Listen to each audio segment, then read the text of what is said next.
Enquanto uns comemoram, outros se preocupam.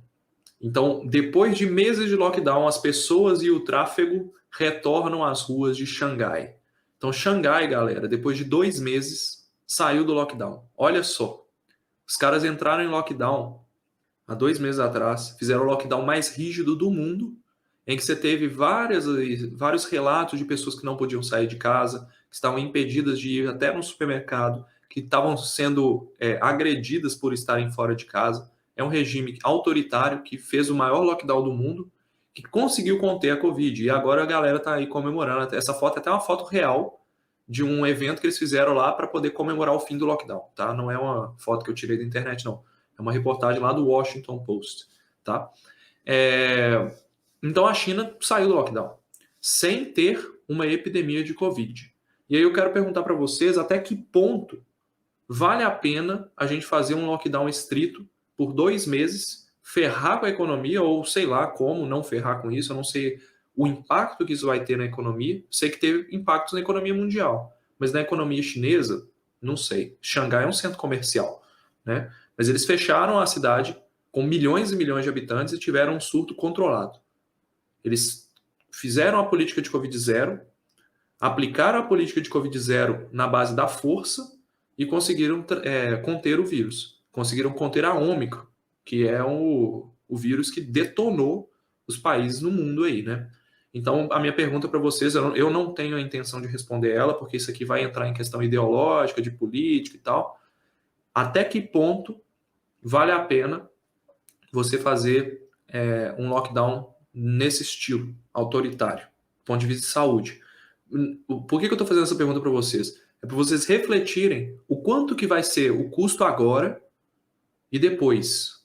Imagina se a China tivesse realmente perdido o controle e pegado aí milhões e milhões de casos de Covid nesse momento, tá?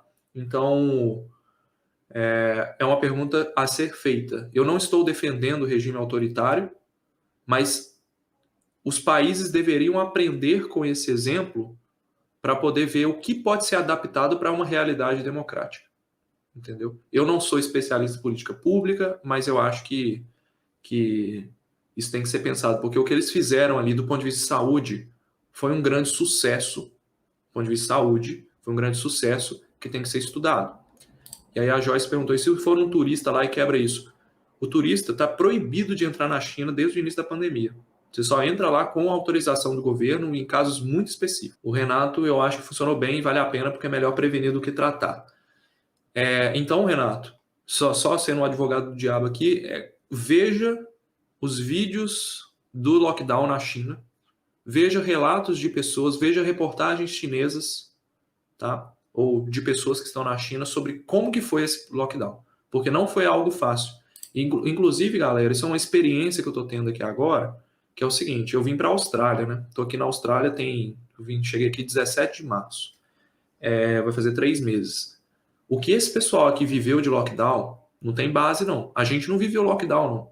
Eu não faço ideia do que é um lockdown. Eles falam do lockdown, dá até calafrio, porque a Austrália fez 100 dias de lockdown em Melbourne, na cidade que eu tô, e era basicamente igual à China, só que sem um regime autoritário por cima, né? E aí, aqui é bem interessante a situação, porque o governo que estava hoje, ele perdeu as eleições, mas o governante está sendo bem aplaudido pela sua resposta à pandemia. Tá? Os apoiadores e tudo, as pessoas estão realmente... Olha, eu não gostava dele, eu não gosto dele, mas o que esse cara fez em relação à pandemia não tem base. As pessoas reconhecem o que foi feito. Mas, em compensação, quando você pensa em lockdown, quando as pessoas veem o que foi o lockdown aqui, toda vez que eu converso, eu percebo que a gente não tem, como brasileiro, a gente não tem noção do que é viver um lockdown, entendeu? E não só do ponto de vista da economia, tá? Do ponto de vista da saúde mental dessas pessoas, de como que elas vão se... porque assim, cara, imagina você não poder sair de casa para você fazer uma compra urgente. Imagina você ter que ficar em casa, sabe? Não sei, cara. Eu não sei como é que... Às vezes você tem uma emergência, sabe?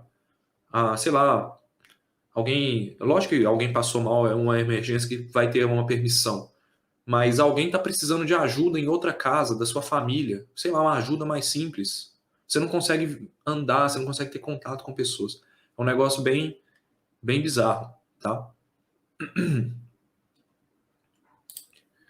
Então, é a pergunta que eu quero deixar para vocês aí. O mundo caminha para o fim da pandemia. A gente está aí confirmando, então, a tendência de queda, ok? No mundo, a nível mundial, beleza? Então, a gente vê a curva de óbitos, que é a curva azul, fininha, tá? Caminhando para o fim, graças à vacinação, graças à expansão da Omicron pelo mundo, que é uma variante mais leve, uma variante que pegou aí um cenário de pessoas vacinadas. Os casos tiveram um repique, mas agora continuam caindo.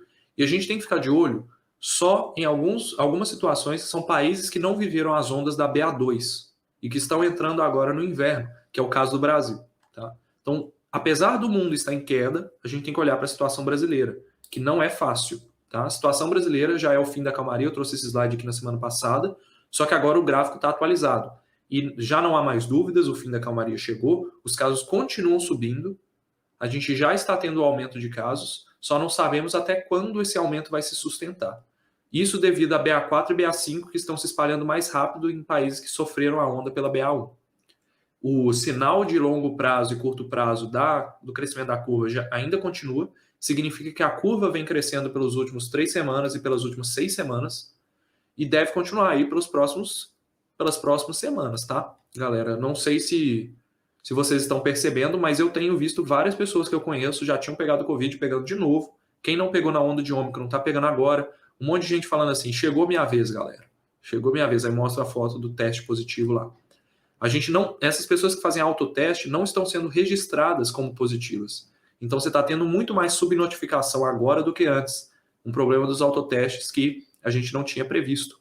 Já vou responder as perguntas sobre varíola, eu respondo no final, tá? Faixas etárias. Finalmente, de forma extremamente atrasada, o Ministério da Saúde aprovou as vacinas terceira dose para 12 a 17 anos, né? Foda isso, porque a gente já tinha evidências há pelo menos umas 5, 6 semanas de que a curva de crianças adolescentes subiria. E o Ministério da Saúde ele atrasou muito, enquanto outros países já estavam aplicando a terceira dose em crianças, ele atrasou essa aplicação. E